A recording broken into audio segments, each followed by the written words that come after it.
بسم اللہ الرحمن الرحیم وَلَوْ يُعَجِّلُ اللَّهُ لِلنَّاسِ الشَّرَّ اسْتِعْجَالَهُم بِالْخَيْرِ لَقُضِيَ إِلَيْهِمْ أَجَلُهُمْ فَنَذَرُ الَّذِينَ لَا يَرْجُونَ لِقَاءَنَا فِي طُغْيَانِهِمْ يَعْمَهُونَ۔ ترجمہ کنز العرفان۔ اور اگر اللہ لوگوں پر عذاب اسی طرح جلدی بھیج دیتا جس طرح وہ بھلائی جلدی طلب کرتے ہیں تو ان کی مدت ان کی طرف پوری کر دی جاتی، تو جو لوگ ہماری ملاقات کی امید نہیں رکھتے ہم انہیں ان کی سرکشی میں بھٹکتا ہوا چھوڑ دیتے ہیں۔ لَقُضِيَ إِلَيْهِمْ أَجَلُهُمْ، تو ان کی مدت ان کی طرف پوری کر دی جاتی، یعنی اگر اللہ تعالیٰ لوگوں کی بد دعائیں جیسا کہ وہ غصے کے وقت اپنے لیے اور اپنے اہل و اولاد و مال کے لیے کرتے ہیں اور کہتے ہیں ہم ہلاک ہو جائے، خدا ہمیں غارت کرے، برباد کرے، اور ایسے کلمے ہی اپنی اولاد اور رشتہ داروں کے لیے کہہ گزرتے ہیں جسے اردو میں کوسنا کہتے ہیں، اگر وہ دعا ایسی جلدی قبول کر لی جاتی جیسی جلدی وہ دعائے خیر کے قبول ہونے میں چاہتے ہیں تو ان لوگوں کا خاتمہ ہو چکا ہوتا اور وہ کب کے ہلاک ہو گئے ہوتے، لیکن اللہ تعالیٰ اپنے کرم سے دعائے خیر قبول فرمانے میں جلدی کرتا ہے اور دعائے بد کے قبول میں نہیں، یہ اس کی رحمت ہے۔ اس آیت کا شان نزول یہ ہے کہ خضر بن حارث نے کہا تھا، یا رب یہ دین اسلام اگر تیرے نزدیک حق ہے تو ہمارے اوپر آسمان سے پتھر برسا۔ اس پر آیت کریمہ نازل ہوئی اور بتایا گیا کہ اللہ تعالیٰ کافروں کے لیے عذاب میں جلدی فرماتا جیسا کہ ان کے لیے مال و اولاد وغیرہ دنیا کی بھلائی دینے میں جلدی فرمائی تو وہ سب ہلاک ہو چکے ہوتے۔ اس آیت سے معلوم ہوا کہ ہماری تمام دعائیں قبول نہ ہونا بھی اللہ عز و جل کی رحمت ہے کہ ہم کبھی برائی کو بھلائی سمجھ لیتے ہیں، اور یہ بھی معلوم ہوا کہ غصے میں اپنے کو یا اپنے بال بچوں کو کوسنا نہیں چاہیے، ہر وقت رب تعالیٰ سے خیر ہی مانگنی چاہیے۔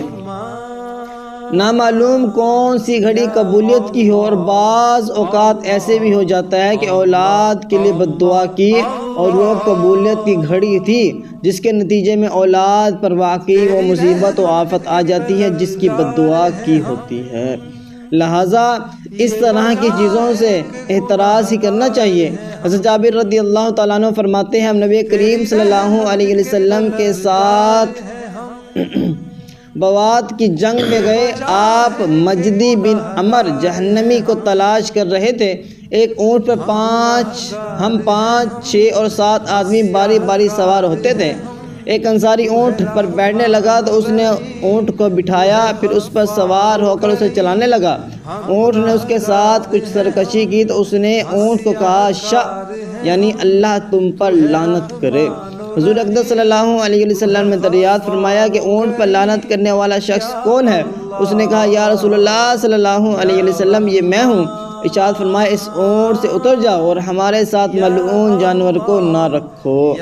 تم اپنے آپ کو بد دعا نہ دو، نہ اپنی اولاد کو بد دعا دو اور نہ اپنے اموال کو بد دعا دو، کہیں ایسا نہ ہو کہ یہ وہ گھڑی ہو جس میں اللہ تعالیٰ سے کسی عطا کا سوال کیا جائے تو وہ دعا قبول ہوتی ہے۔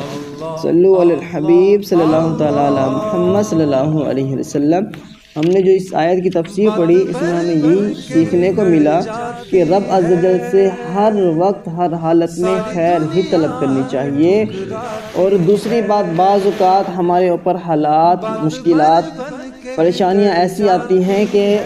ہم اپنے لیے بھی بعض اوقات مرنے کی یا اس کے علاوہ دعائیں کرتے ہیں، تو کہتے ہیں حضور علیہ السلام نے فرمایا ہے،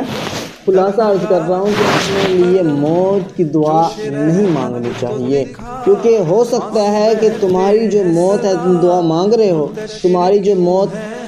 مطلب لیٹ ہو رہی ہے، جو وقت ہے اگر اس طرف جا رہا ہے کیا پتہ اس میں بھلائی ہو، وہ اس طرح کہ ابھی ہمارے گناہ زیادہ ہوں اور ہماری جو موت ہے وہ لیٹ ہو رہی ہے اس وجہ سے کہ وہ ہمارے گناہ جھڑنے ہوں، اور اس وجہ سے اگر ہم دعا مانگتے ہیں موت کی اور اگر ہمیں اس وقت موت آ جاتی ہے تو وہ ہمارے جو گناہ ہمارے سر ہیں جو رب عز و جل ہم سے مٹانا چاہ رہا ہے اور وہ ہمارے سر رہ جائیں اور ہمارے لیے باعث عذاب بنے، تو اس سے بہتر ہے، اسی لیے حضور علیہ السلام نے فرمایا کہ موت کی دعا نہ کرو۔ اللہ پاک سے دعا ہے کہ ہمیں ہمیشہ دعائے خیر کرنے والا بنائے، آمین یا رب العالمین۔ صلو علی الحبیب صلی اللہ تعالی علی محمد صلی اللہ علیہ وسلم۔ بسم اللہ الرحمن الرحیم۔ رضی اللہ عنا سیدنا مولانا محمد ما هو اہلہ۔ یا اللہ عز و جل نماز فجر ادا کی تفسیر پڑھی سنی مولا، اس کا ثواب تو اپنے شان عطا فرما مولا، ہمارے والدین کے اساتذہ کرام کی پیر و مرشد کی بے حساب کامل مغفرت فرما مولا، ہم سب کے تمام صغیرہ کبیرہ گناہوں کو معاف فرما یا اللہ عز و جل، ہم سب کو مولا بھلائی پر مولا رہنے والا بنا مولا، ہمیشہ بھلائی طلب کرنے والا بنا، اور مولا جو مولا تجھ سے مانگے مولا ہمارے لیے بہتر ہو ہمیں عطا فرما دینا یا اللہ عز و جل۔ بالخصوص مولا جو مسلمان پریشان حال ہے مولا، ان کی پریشانیاں دور فرما مولا، بے شک تو بہتر جانتا ہے مولا، ہم سب پر اپنا خصوصی رحمتوں کا نزول فرما مولا، ہم سب کی تمام مشکلات تمام پریشانیاں مولا اپنے فضل و کرم سے دور فرما، اپنے فضل و کرم سے ٹال دے۔ وصلی اللہ تعالی علی خیر خلقہ